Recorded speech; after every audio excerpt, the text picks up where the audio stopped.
my gosh. I know, you're already pumped. I know. Like, I was expecting that. Hello, everyone, and welcome to another episode of Top 5 Saturdays Live with me, Chase Lee, and my co-host, Brian Sudfield. That's fucking right. Hey, listen, you were perusing around the internet, and you were looking for a top 5 show that will matter in the world. Well, this is definitely not it. But if you want to be entertained, we can do that for you. So if you are new to this show, what we do is we take the movies coming out on Fridays, and we will take a look at an actor, director, genre, what have you, and we'll make a top 5 list according to that specific topic or whatever. So this week we have Hail Caesar coming out, so obviously we got to do it over something else besides Coen Brothers. But no, we are doing over the Coen Brothers films, and yeah, so it should be very interesting. It should get very dark and should get very creepy because that's what all their movies are. So it'll be very interesting to see all of our lists. But Brian, we are not alone. So I'm actually going to throw it over to Brian because I'm going to see how good Brian is at introducing people. So Brian, you're in front of the whole world to see. So Brian, who are we joined by? We're joined by Frecesca, a.k.a. Cinema Darwin, a very kind, awesome YouTuber. Welcome to the show. Glad to have you on. Oh, y'all are just so kind. Hey, y'all. It's Frecesca from Cinema Darling, and I'm excited to be here because I just need to talk about the Coen Brothers because I haven't yet, surprisingly. So let's do it. Like, I'm pretty sure everyone wakes up every morning opens their window, drinks their coffee, and it's like, I need to talk about the Coen Brothers taste. So I realize it's like a daily itch. So, yeah, so before we begin, if you're watching on YouTube and you want an audio-only version of this podcast and you don't want to see my ugly Kermit-looking face flow around on camera, then you have that link in the description below. And if you are listening on Spreaker and iHeartRadio and you want a video version, you want to see me flow around in my 1080p webcam I just got. This is the first episode with an actual good camera. I know, it's fantastic. Now you can see my gross pores and my gross neck beards. It's great. So that link will be in the description below as well. So without further ado, let's begin the episode. But before we get into the actual list, which is the list 5 through 1, honorable mentions, and then dishonorable mentions, and then Brian will introduce next week's show. Frecesca, let's talk about you. What do you do on YouTube, and how you start and stuff? Oh goodness. Well, what do I do on YouTube? I just love being a part of the film community. Honestly, I do movie reviews. I do things like Cinema Chats, which is a show I have where I talk with my actual real life movie friends and we talk about things. I do Darlings of the Galaxy. That's just with some of my other YouTube friends, and I love just talking with everyone and just hearing all the different opinions, and I've made some really, really lovely friends on here. And how I started on YouTube, I've always been passionate about film, and so I decided, you know what, let's do this, let's make a channel, and I haven't regretted it since day one. I just love it so much, and I don't know what I would be doing without YouTube. Well, since our listeners don't know who you are, well, this is an accurate statement because this is the first time we're meeting her. Yeah. Can you give us just a random list of some of your favorite movies of all time? Oh goodness! Oh my goodness. Okay. Yeah, I'm gonna throw them out because there's no particular order. Forrest Gump, Fight Club, The Social Network, Slumdog Millionaire. Don't think I'm depressed. The Schindler's List is an excellent film, but no one's gonna ever watch it again after they see it. Just things like that. Gone with the Wind, Wizard of Oz, just lovely things like that. My favorite comedy I'm actually gonna be mentioning in this little thing we got going on. So I don't want to give that away. All right. So so that's a great segue. So the Coen Brothers. Let's honor these bastards. So I guess we'll start out with our guest. Yes. What do you What is your overall impression of the Coen Brothers? And do you get excited when they come out with a new movie? Do you have high expectations? What is your overall thoughts on the Coen Brothers? Okay, I may get roasted for this. Okay. but I'm getting prepped up for this. I like them. I really do. They're not my absolute favorite directors of all time, but some of the movies I've really just adored and loved. But then there's some I moderately liked. Okay. So they're not hit or miss by any means. It's just they go from good to excellent. So it's like they're solid. They're not my faves, but I still really like them and all. Yeah, I mean they're definitely like a very distinct type of filmmaker. Like all the worlds they create, the characters, the dialogue, it sticks out to a point where you can watch something and go, that is what they made. So, Brian, let's throw it over to you. Like, what do you think about the Coen Brothers overall? And do you like them, hate them? I hope you hate them. I hope you just hate them so much that you despise being here. Oh my gosh! I mean, at first, when I started getting into it, I really didn't like them at all, sadly. But then over time, I started to appreciate them way more than I used to. But I like Frecesca. I just like them, but I don't love them. But they do make films that I end up adoring the hell out of. But yeah, every time a film of theirs comes out, I'm always looking forward to it because I like to see what else they're gonna do. Every single film they come out, it's always something different. That's the beautiness of the Coen Brothers. Yeah, no, I totally agree. And just a little side note, if I seem like a little too hyper, is because I went on a date last night with an awesome chick, and that's probably why I'm super loopy right now. So I'm just giving you guys a heads up. I might trail off this week. So yeah, let's begin this. So okay. Frecesca, how we do this is we'll go around the horn and we'll do our 5s and 4s all the way up until 1. Okay. And listen, this is the first time she's ever on the show, and she's going to realize, that I am a master, and I will guess Brian's whole list, and Brian's gonna go weep in the corner and just hug his little teddy bear and be like, well, he beat me again. He's gonna rock himself in the fetal position. He's gonna cry himself.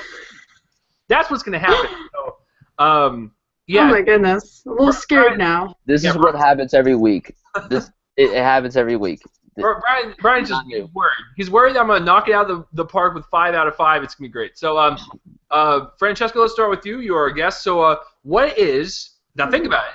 What is your number 5 favorite Coen Brothers film of all time?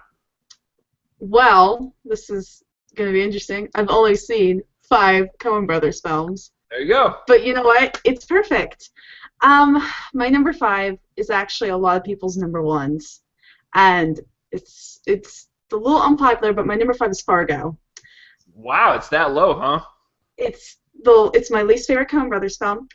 And I think, honestly, out of the 5 I've seen, I know, I'm such a horrible person, but I really do like it. I really like it, I guess because hype really killed this film for me personally.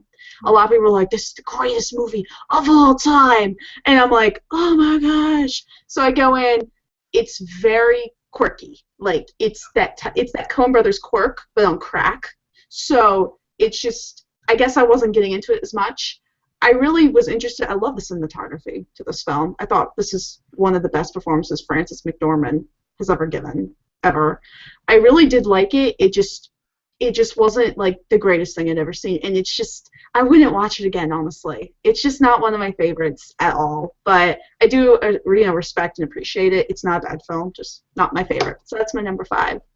Okay, I'm sorry, I let you stun. Listen, I might have had a mild heart attack, but that's okay. We're going to trudge along. So, okay. I forgot to tell you, if we're going around the horn and someone mentions their slot of that movie or whatever, and it's on your list, higher up or something, you don't want to talk about it, just say pass, and that way I'll get a sense of where it might be on your list. So you can do that if you want. So, all right, so that's interesting. We have Fargo at number 5. Okay, everyone, just don't throw your pitchforks at her. It's okay. Yeah, don't. Please don't. I'm gonna live. So, Brian, you're up. What is your number 5 favorite Coen Brothers film of all time? I gotta be honest, I haven't seen this in forever. I've only seen this once, but I remember really, really digging it when I saw it. My number 5 is A Serious Man. Okay. Like I said, I don't really remember too much of this. I remember, like I work at a library, so like there's movies there that I could just rent for free. I remember Yeah. grabbing this movie, and this was before I worked here. I grabbed the movie, and I saw this guy on the cover, and I'm like, what is Joaquin Phoenix doing in this movie? But then I realized it wasn't Joaquin Phoenix. It was Michael something, who was recently in Steve Jobs. I forgot his last name, but he was just in Steve Jobs. This was a very quirky, weird film, and that's the thing of all Coen Brothers movies. They're all fucked up, but that's the goodness of them. Like, if you don't like effed up movies, then you're not going to like Coen Brothers films. This one was very charming from what I remember. I remember laughing. I remember maybe having a single tear coming down the eye. And I like the performance of Michael S. That's what I'm going to call him because I don't know his last name. I just remember really digging this film, and I do want to watch it again. And I do recommend it to people who haven't seen it. It was nominated for Best Picture, so like it is kind of a well-regarded Coen Brothers film. So yeah, Serious Man is my number 5. Okay. I'll pass. All right. So just like Frecesca over there, I've only seen 6 of them. So Oh wow. listen, does that make me a bad person? Yeah, it does, because there's a lot Oh, it of makes me a worse person then. you and I are both in the same camp. Like, there's a bunch of people like wanting our heads on stakes right now. So no, I think the 6 I've seen are pretty good. Like, I haven't seen like a bad one yet, and I'll justify all of them when I talk about them. But my number 5, I'm getting ready for this. I'm gonna go with one to where a lot of people would probably put it in their top 3. What is it?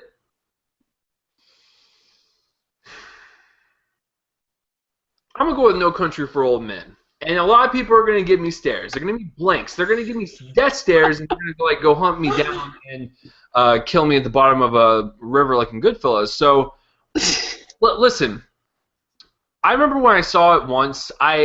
I didn't really care for it, and this was like my pre-film days. So because it came out when I was like a junior in high school, I didn't really care for it. So as I got older, I rewatched it, and I realized it's a really, really good, entertaining, creepy film that has like a nice like slow burn western vibe. I love Javier Bardem as the villain, and I think that was my first introduction to Deakins as a cinematographer, and he's a beast. Like him and Lubeski both. We'll get to that in just a second.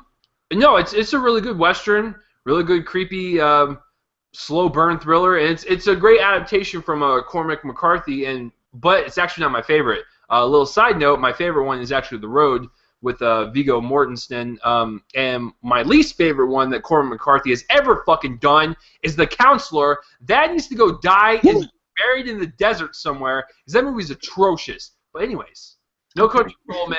It's creepy. It's awesome. It's got a great villain. I love the way it's shot. It's so grimy and disgusting. But Javier Bardem, he basically sells that movie for me. Like, that's the only reason why it's on the list, is because of his performance alone and the cinematography as well. So that is my number 5. All right. So Frecesca, we're going back to you. What is your number 4? Oh man. Well, my number 4 is a movie I just saw less than an hour ago, and that is Hail Caesar. Okay. So I think all of us have been really excited for Hail Caesar, but all of these reviews have been coming out. They're all like, it's really disappointing. Don't go in expecting a lot. So I'm like, oh crap, I actually have to like lower my expectations now and all this stuff. But I really love the idea of the homage to old Hollywood. I love that stuff. That's just stuff I live for. And so I was really excited. And coming out of it, I really dug this film. Like, I really, completely and irrevocably just dug this film. Yes, the tone and the pacing is very messy, but I really liked the characters, and it was just really interesting to me. And I really just liked watching this just beautiful tribute to old Hollywood, and I really just was having fun with it, honestly. And I can totally see why people don't like it. I can totally see it. But if you go in with lower expectations, I think you could end up really liking it for sure. Okay, I can't comment on it because I'm seeing it tomorrow. So Oh my gosh. gosh. I will pass. Okay. Brian, would you like to discuss this one or? I saw it this morning. I still have my ticket because I Oh, really it's dug in my the movie wallet. as well. Yeah. I dug it as well. I didn't love it, Good. but I really, Yeah. really dug it. I had a good time with it for sure. And Hmm. I mean, I went in with really high expectations. I wasn't let down. I mean, yeah, I had flaws, like you said, the pacing and the Yeah. tone is a little iffy, Yeah. but it Very was off. still a really good Coen Brothers film. Oh yeah. And I was the youngest person in the theater to see it. I'm Oh my goodness. 17, and everyone else was like 86. So So basically, that was fun. What Brian just admitted is that he has an old soul, and he's gonna have to clean his walker after the show. So Nothing wrong with being an old soul. actually, I'm the biggest hypocrite in saying that because I am an old soul. Guys, true story. I fell asleep on a weekday at 8:30 one time. I know it's fucking awful, but Oh my gosh. sue me. All right, so It's okay. Brian, Okay. what? Yeah, thank you. Thank you guys. I go find my walker. So Brian, what is your number 4? My number 4 is True Grit. Wow, that actually made your list. Okay. I love True Grit. This is a special film to me because this was the very first Coen Brothers film I ever saw. So this was something very special for me. Oh wait, that's me as well. That's me as well. It came out at the time that I was getting into film. It was Exactly. 2010. My grandfather was like, "Hey, you should go see this movie, True Grit. It's up for all these Oscars. You should definitely check it out." I'm like, "All right, thanks, Grandpa." So I went to go see it. I was so into this movie because, like, first of all, Jeff Bridges was amazing here, as was one of my favorite actors of all time, Matt Damon. So I was already excited to see that. And then Haley Steinfeld, introduction to her, she was amazing here. Probably one of my favorite child performances of the last 10 years, and I'm glad that she got a lot of recognition for this film. Although she really hasn't done like anything afterwards. Yeah, she was in Pitch Perfect 2, but that's really it. She didn't really. That's really it. But I think the Western vibe is brilliant to this. I think the writing is strong. I think this might be the most simple Coen Brothers film ever because, well, for one thing, it's a remake. Number 2, it's a Western. It's a very simple Western. It has a simple story to it. It has the normal act structure, beginning, middle, end. It's not confusing. It's not convoluted. It's a simple story, and that's why it's probably the best film to start if you're going to watch Coen Brothers films, because I think anyone could understand this film. If you don't end up liking it, you could be like, yeah, I understood what was going on. But it's a well-made film. I'm glad I got all the nominations it deserved. It was one of my favorite films of 2010, and this True Grit might be one of the best remakes we've ever had. And people could argue that it might just be the best remake ever because it was a great film, and that's why it was my number 4. And it was somewhat different for the Coen Brothers. They'd never done a remake before, so that was something very cool. Yeah, True Grit's not on my list, so I'll go ahead and talk about it. Listen, I think it's a good film, but it's not a Coen Brothers movie. It's just like it's a movie that was given to them. You know, it was like, hey, can you remake this? Sure. And I never felt like their stamp was on it. Maybe from Jeff Bridges' character, but other than that, I never felt like it was theirs. I just felt like it was a studio remake. But there's no denying that it's a well-looking movie. It's a well-acted movie. It's well-written and stuff. I thought it was fine. And I saw it once, and I was okay with it in theaters. The one thing I will say about it, this is, I think, it's one of the few Coen Brothers movies that's PG-13, and there's a scene in True Grit that, like, is pretty violent to a point where I was like, how'd they get away with this? There's a scene where someone gets splattered, like, in a cabin, and there's blood all over the wall, and like it shows it exit the head, and it's like, huh, that was cool. Why is this PG-13? Anyway, that was a little rant. No, True Grit's fine. Just it's not for me. My number 4. I'm gonna go with one where people don't really like it at all. I don't see why they don't like it. Does it make a lot of sense? Not really. Is it just a bunch of random events happening? Sure.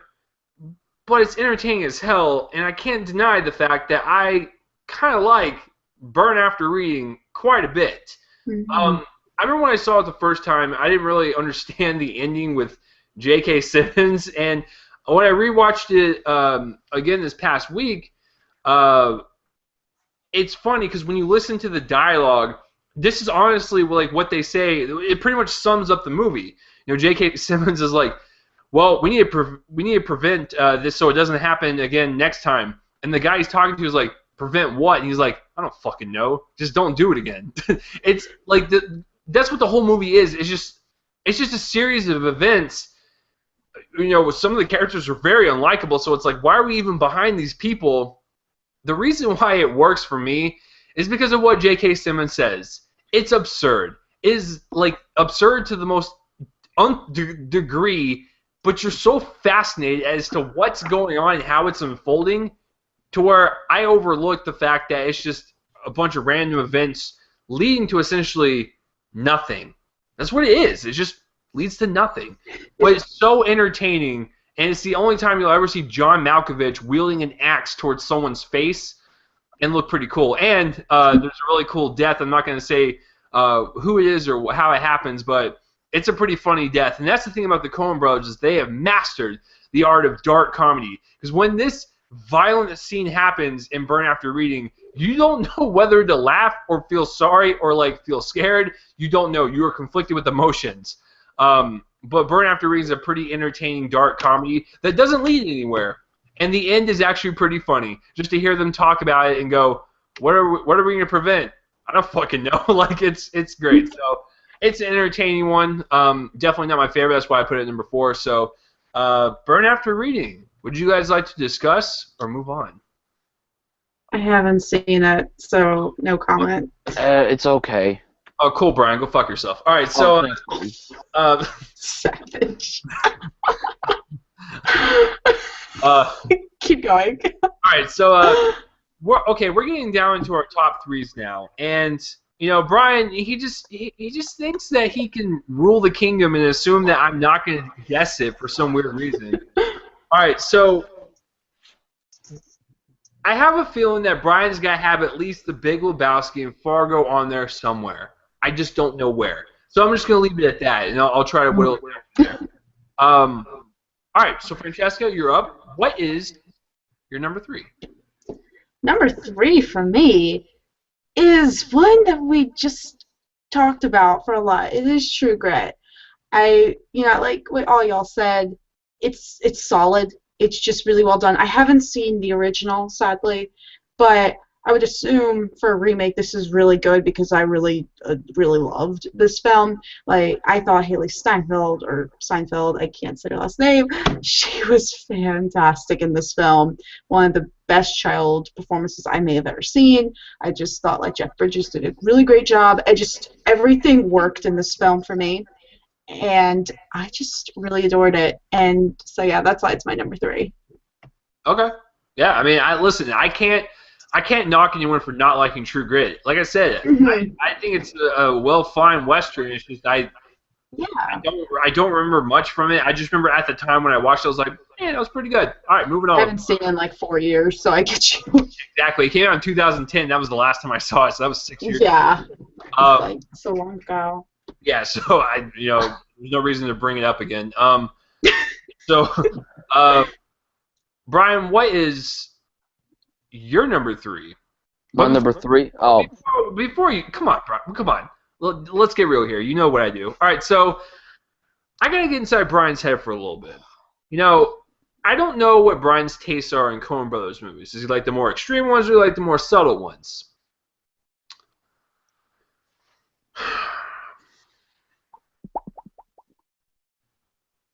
I think it's more subtle, but I could be wrong.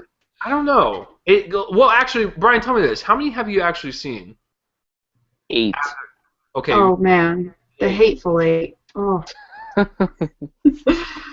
All right, so I'm gonna leave The Big Lebowski as like in your top 2. So that's scratched off the board.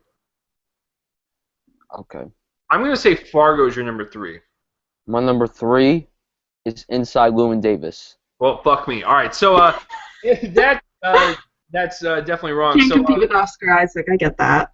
now this is actually one of the ones I haven't seen. So Brian, sell me on it. Either. Well, number one, Poe Dameron and Kylo Ren are in the movie together. That's fucking fantastic. It's great. So then when you see The Force Awakens and they have that one scene together, it's like gold. It's reunion. It's fantastic. But no, like I'm a musical fan. Like I love music, and like and I love movies that take place in the '60s. So this was a movie. I remember watching the trailers. And I'm like, this looks like the weirdest shit I've ever seen in my life. It doesn't even look that great in my opinion. Because I remember it premiered at Cannes, and everyone was like, "Oh my god, this film is so great." I'm like, really? Is it that great, or maybe it's just a trailer? I didn't get to see the movie in the theater because it didn't come here. Fuck you, New Jersey. And I watched it the moment it came out on DVD. I rented it. I was so glued to it, and then I had to rewatch it again, maybe like 2 more times to like fully grasp my feelings toward it because. I mean, like, it's a very surreal film. Like, to me, it's one of the Coen Brothers' most fastest-paced films, and like, there's a lot of metaphors in this film, so it's a very surreal film, and I like some films like that, and this is one I really like. I mean, I love all the performances. Oscar Isaac is terrific here. This was like my first notice of him. Yeah, he was in Drive, but like that was not a big role. But here he was great here. Carey Mulligan was great. Justin Timberlake did good for like the one scene he was in. John Goodman was hilarious. The cat was the scene stealer the entire film, and the music too was great. I listened to one of the songs all the time. Like it's just great. Like I remember when they announced he was gonna be in Force Awakens, I was just like, it's just weird. Like I just want him to sing in his X-wing. Like just sing one song, anything. It could be a rock song, it could be a rap song. I don't give a fuck. Just sing, Poe. Just sing. But no, it's a great film. It's very well shot. I think that like I said, the music was great, and the ending was very weird. It was kind of abrupt, which is like most of Coen Brothers' endings. But I watched this movie again yesterday, and I think I've come to appreciate the ending a little more than I used to. But Inside Llewyn Davis is a very underrated, great film that I think should have deserved a little more award buzz during the award season. But it's a great Coen Brothers film. That's why it's my number 3. Okay. I might check it out eventually. Frecesca, would you like to talk about that one, or would you like to pass? I haven't seen it, so pass. Okay then. I just know all about it. Yeah, we know that it exists somewhere. That's good. All right, so yeah, we're oh wait, no, it's my turn. Whoops. All right, so that shows you how tired I am. So my number 3, I'm just gonna go simply. I think besides Burn After Reading, this has got to be their most entertaining one to date. It's one of their most quotable, is what people talk about all the time. And it's got some of the best back and forth between 4 people in a bowling alley. I'm going The Big Lebowski. I'm not like crazy over this movie like some people, but I do like it quite a lot, and it's entertaining, and I just like to see Jeff Bridges stumble around and like just stumble around in his robe all the time. And like I said, like if you watch that movie, the thing that sticks out the most and the thing that people talk about is the bowling alley scenes. I like the back and forth between John Turturro, John Goodman, Jeff Bridges, and Steve Buscemi. It's entertainment gold, and it's some of their funniest dialogue and exchanges that they've done. And just on a pure entertainment level, I love it. So, yeah, I mean, there's really nothing more to say. I have more in depth on number 1 and number 2, but just for me, The Big Lebowski is just entertaining for me, and I'll just leave it at that. So, yeah, that we're getting down into our top 2 now. This is gonna get fascinating because I'm gonna call it right now. Brian's already shitting in his pants over there, but I'm gonna go ahead and call it. Oh, no. I think me and Brian have the same number 1, but I'm just gonna leave it at that. So we'll get when we get there. All right. So Frecesca, we're up to you. We're down to our top 2. This is it. These are the 2 that define us right now. So for your number 2, what is it? Oh, I feel like we're always talking about the films that are like before us and everything, because my number 2 is The Big Lebowski. I firmly believe this may be my favorite comedy of all time. The humor here works. I mean, it just works so perfectly. And there's scenes I was laughing out loud so much. And like you said, all of the back and forth banter just works perfectly. I love how it has like an actual serious story going on, but it's taken in such a lighthearted way. And I love the dude. The dude abides. And I just love it.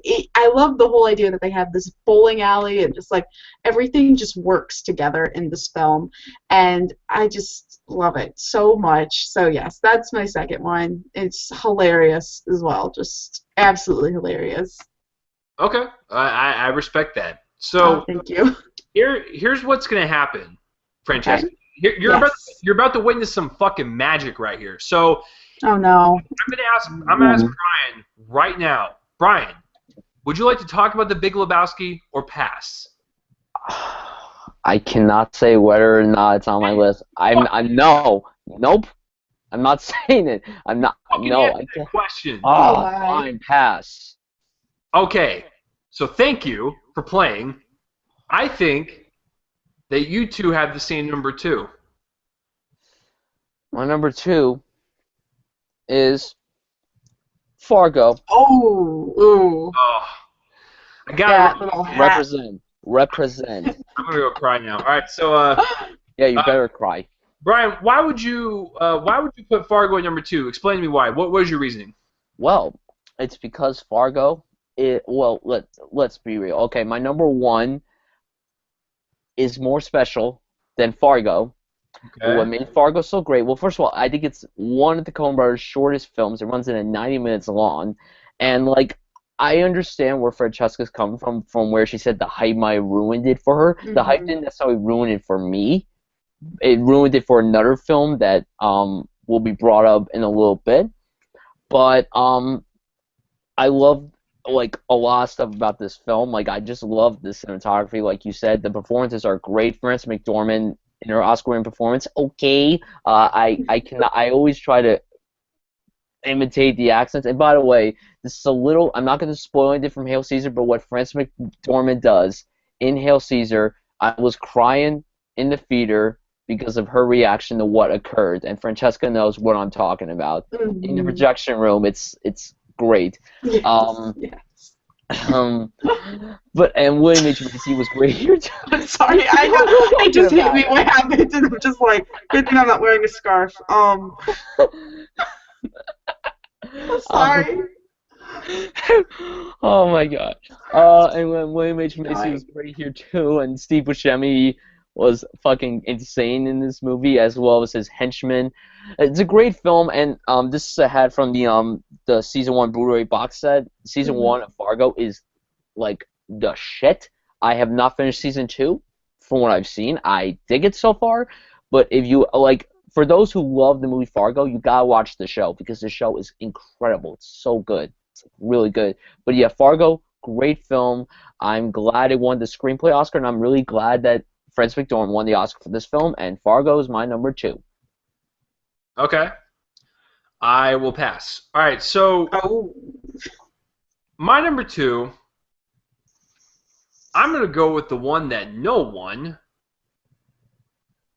even fucking talks about.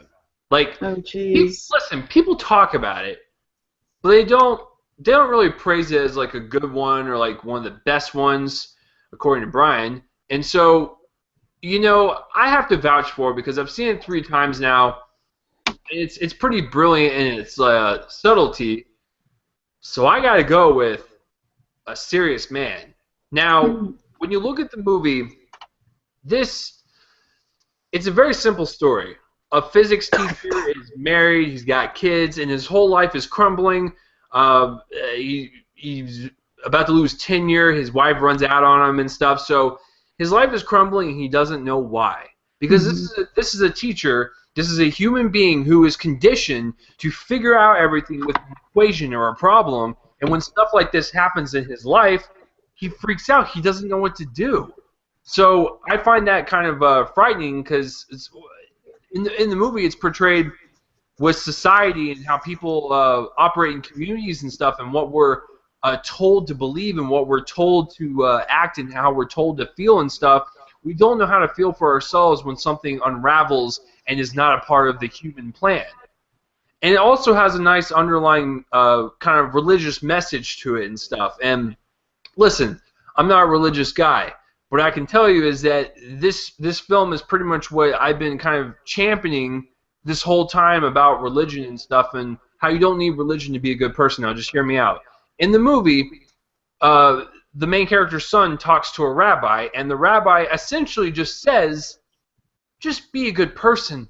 That's all you have to do. And like that's kind of like my philosophy. We're not getting into religion, but I always feel like if you're just a good human being and you're not a dick, and you just kind of go throughout your life and just be a good person, have good morals and stuff, you don't need religion in your life. However, this movie takes a different spin on it, and it shows, you know, different sides of life and like the mysteries of life, and how there's some questions that just can't be answered. And religion, you know, is one of those things in the movie to where like it can't be answered. So is it real? Is it not? Why are we here? What are we doing here and stuff? And the way the movie ends is kind of like profound in the way where when it ends, you're like, oh shit, like this could happen if we done fuck up as a human race. And so I don't know, I really like him from start to finish. It's one of the most like profound endings in my opinion, to where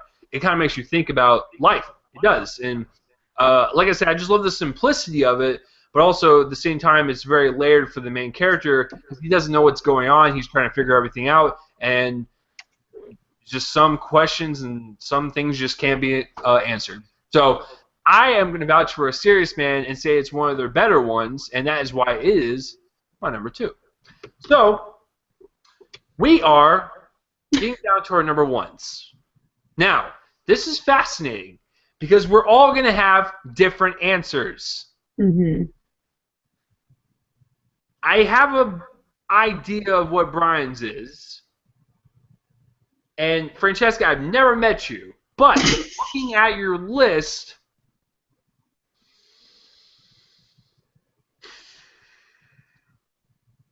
I'm going to say, Okay. I'm going to pull some fucking wizardy hat tricks right now. Okay. I'm going to say your number 1 is Oh Brother, Where Art Thou? You're wrong, actually. Oh my God. Oh man, I'm like 6 for 6. I'm doing terrible this. Okay, like that. Okay, that's fascinating because usually people's top 3 answers are either Fargo, The Big Lebowski, or Brother Where Art Thou. So I'm actually curious now. What is your favorite Coen Brothers film of all time? Okay, this one, I know people either love it, claim it as a masterpiece, just brilliant. There's people who just don't think it. They think it's just so bad. And you actually mentioned it a little earlier. My favorite of all time is No Country for Old Men. I know a lot of people are like, why would that be your number 1? And all this stuff. But for me, I just was so engrossed in this film. I was there from like, it was so intense. I mean, just so intense. And like, oh my gosh, the hotel room scene, where just like all the hotel rooms in like this movie, where like you have Josh Brolin and Javier Bardem, like he'll be here, and then like 30 minutes later you see Javier Bardem. It's like, oh crap, something's going down, and I just loved it. And like you said, Javier Bardem just steals the entire show. Just excellent, excellent, excellent. I just loved this movie from the beginning. I thought also the locations that they shot at were just beautiful. I've been to that part of the country quite a few times in my life, and I just adore it. And it was just so rustic, we're gonna say that. And just, I loved it. I don't know. I can always see why people may not like certain films because film is subjective, but that movie's something that just I've just really captured my heart. Hence why it's my number 1 for the Cobros. Okay. So I'm kind of torn because Brian's number 1 is either No Country for Old Men, The Big Lebowski, or Oh Brother, Where Art Thou? And I'm having a hard time deciphering which one he picked. Can I take a guess? Yes. Yeah, Ooh. go ahead. I'll let you go first and see if. Oh goodness. What do you think Brian's is? I think. Hmm, I had to guess. I think I'm gonna go with No Country for Old Men. Chase, what's your guess? I gotta go with Lebowski, man.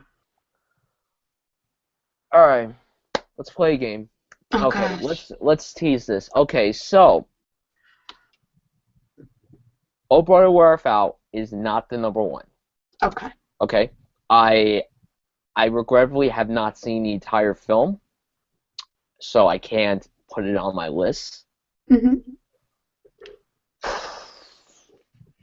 Am I gonna go with Lebowski, which is acclaimed as one of the best comedies like ever, or am I gonna go with No Country for Old Men, which is acclaimed as one of the best dramas like we've ever had?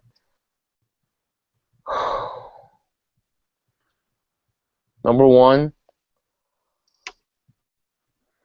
is No Country for Old Men. I got it right. I got it right. I'm so And excited. before I get into that film, let me just explain my opinion on Big Lebowski. I understand why Here everyone we loves go. it. I understand why everyone loves that film, but like you said with Fargo, that happened to me with The Big Lebowski. Everyone was Okay. hyping up that film way too Hmm. much. I watched it. I was so let down with it. I don't hate the film Hmm. at all. There are so many things Yeah. I like about the film. I love like all the performances. I love the writing. Shut the fuck up, Donnie. Like I love Yeah. that stuff. But like Donnie, you're out of your element. Like I love that stuff, but the pacing for me was just so off. And I hate to say that because everyone loves this Yeah. film to death. Like everyone loves it. Like like you ask people, oh, what do you think of the Coen Brothers films? Oh, Big Lebowski's the best. Big Lebowski this, Big Lebowski that. Like everyone loves it, but I can understand why people love it.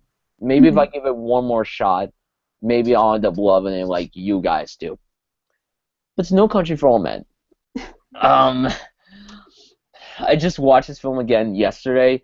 Hmm. I man, talk about a film that just keeps you on the edge of your seat from beginning to end. I mean, the Exactly. opening with Javier Bardem's character alone just keeps you on the edge of your. He fucking chokes someone with his handcuffs, and his face is like he does like a oh god, and that Hmm. stupid hair. Oh my god, that hair I for know. that It's like so bad. like the hairdo is awful, but the performance is like a masterpiece. And then like I'm not gonna say when this happens, but in one moment of the film, a bone sticks out of his body, and it's the grossest thing I've ever seen in my entire Hmm. life. I'm like, okay, that's great. Penelope Cruz, I hate Penelope Cruz. Why are you with Javier Bardem and not with Moi? You? Yeah, I moi. was gonna Why say, aren't you with like, moi? Like you're with the creepy guy from No Country for Old Men. All right, whatever. But just to talk about his performance is one of the best performances I've ever seen in any film ever. This was a lot of people's introduction to Javier Bardem. Like people have seen him mhm. before, but this was the film people were like, oh, Javier Bardem. He's something else. He's something else. But like everything else, like the cinematography, the hotel stuff, Mhm. oh god, and the movie takes place in Texas, Chase's Yep. home state. Um, Oh. so like that's something very special. Josh Brolin did a great job here, as did Mhm. Tommy Lee Jones, and there are so many great lines in this film. I mean, the call it friendo thing still like gives me the chills when he walks into the gas station and does it for the very first time, and then he does it later on in the film towards the end. Ugh, the chills. Ugh.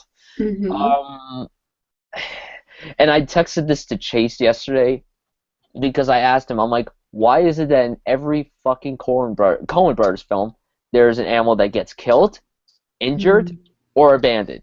And an animal gets killed in this movie, and I'm like, fuck you, actor. Even though I like you, I hate you for doing that.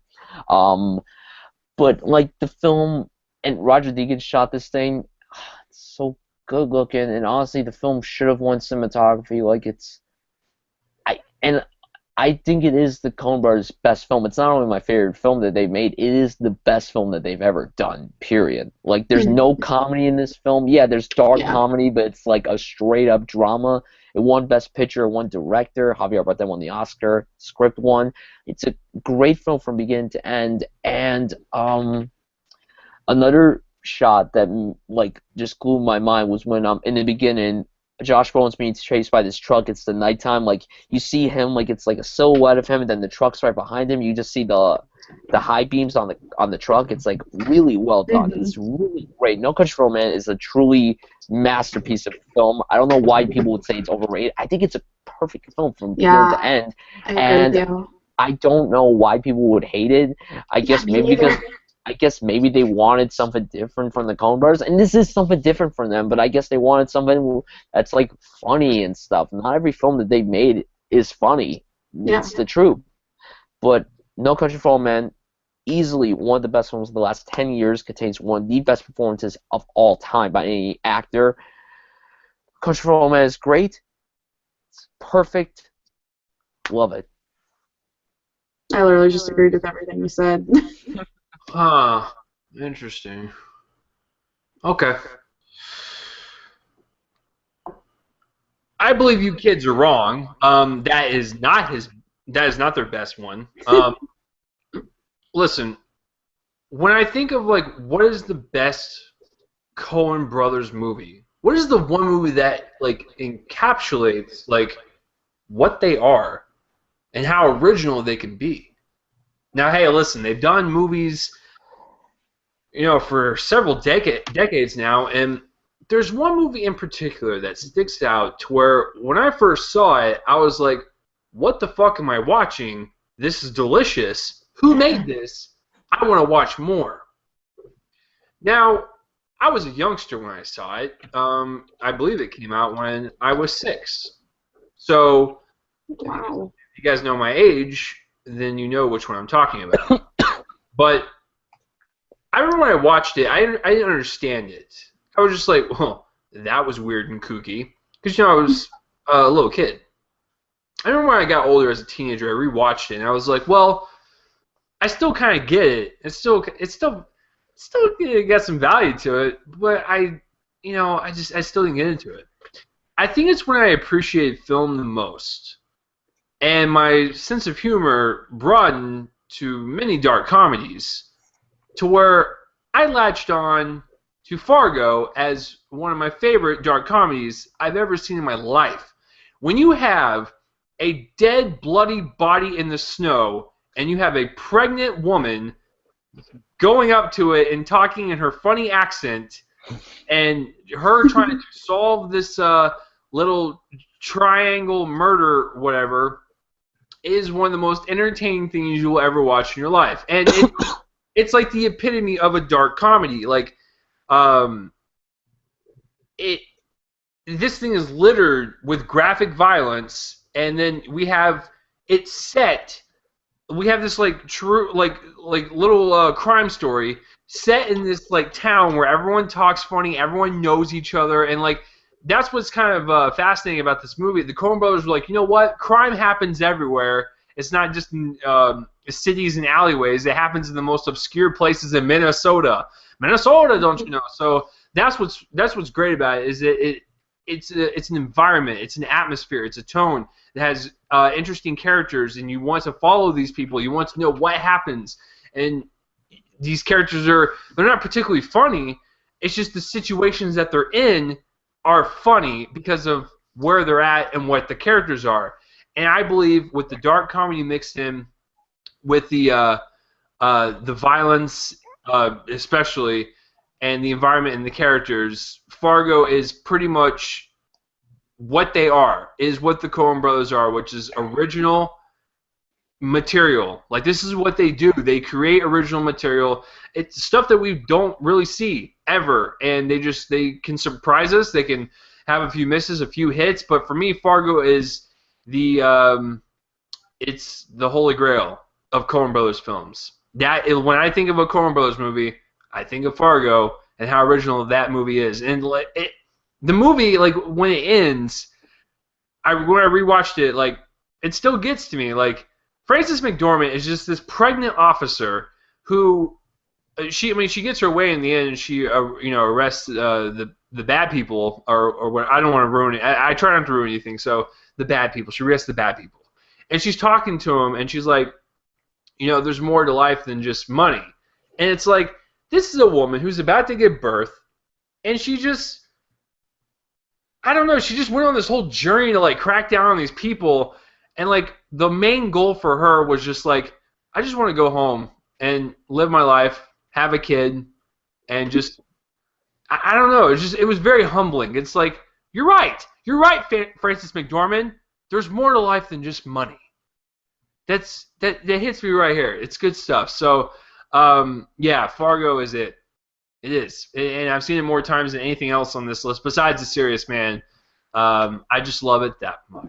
So, guys, those are our lists. Look at this shit.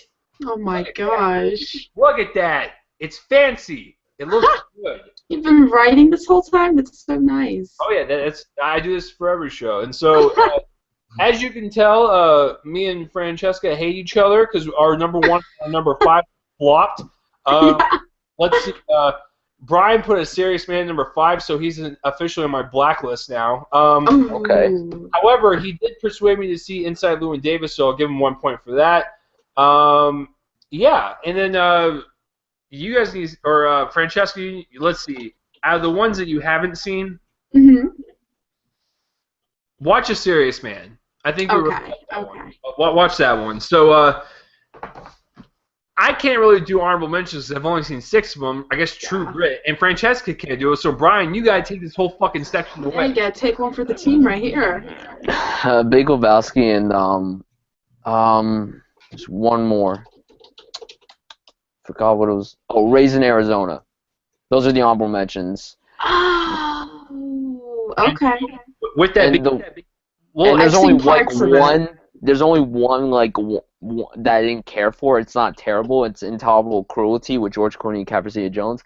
It's something different for the Coen Brothers. It's like a romantic crime comedy. It's fine, but it's not like that great. Oh wait, I've seen Burn After Reading too. I prefer Burn After Reading over Intolerable Cruelty for sure. Yeah, I mean, I apologize that our honorable mentions and our dislikes are so short because apparently we're not film lovers and we haven't seen it. No. We're all terrible people. You can shame us in the comments. It's okay. But with that being said, what are some of your favorite Coen Brothers films? Least favorite, whatever. Ones that you suggest that I haven't seen or they haven't seen or whatever. Just comment, place, rub my face, and let me know. Before we wrap up, Brian, what is next week's show? Next week in honor of Zoolander 2 or Zoolander II or 200lander, we are going to be honoring the film's director, writer, and star, Benjamin Stiller. Benjamin Stiller, what a classy motherfucker. So that is a good episode. Well, actually,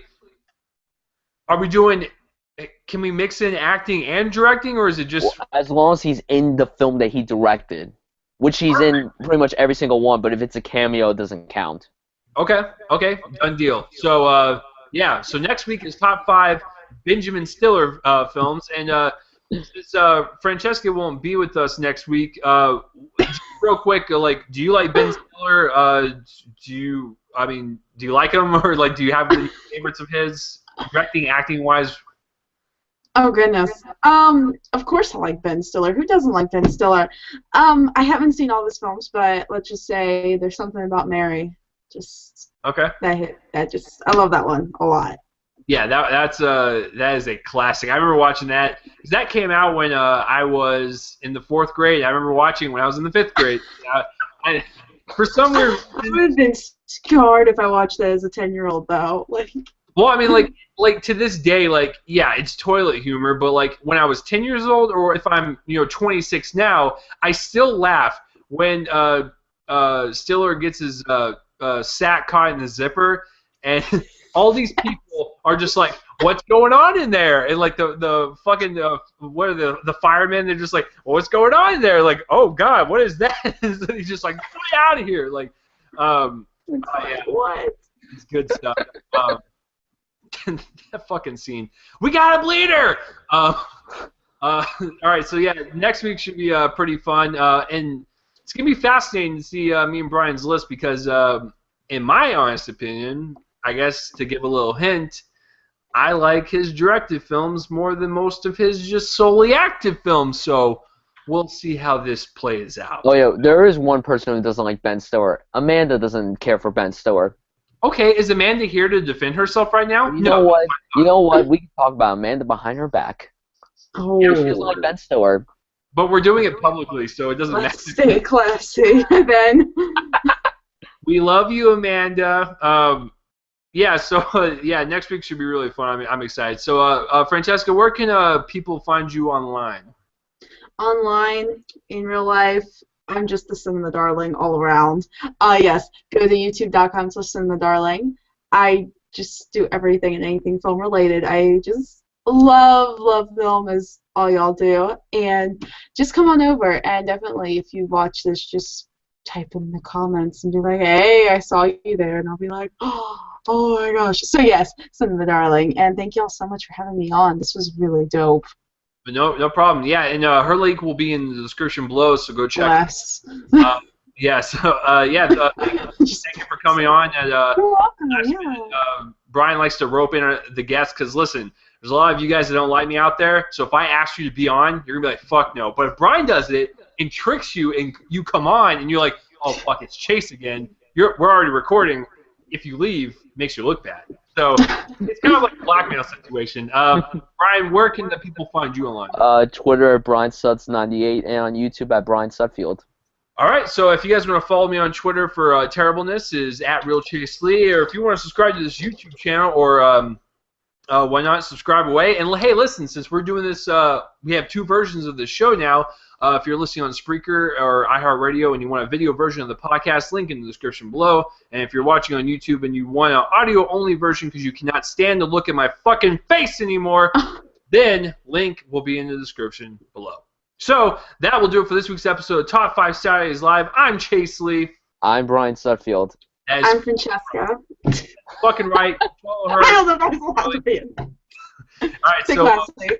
yeah, so we'll see you guys next week for Top 5 Ben Stiller films. The intro and outro music is done by my friend's band Fervent Roze. Check them out. Peace out, everyone. Play the outro music. Let's do it. Coen Brothers, motherfuckers. There's some good shit. They're good filmmakers. All right, we'll see you guys next week.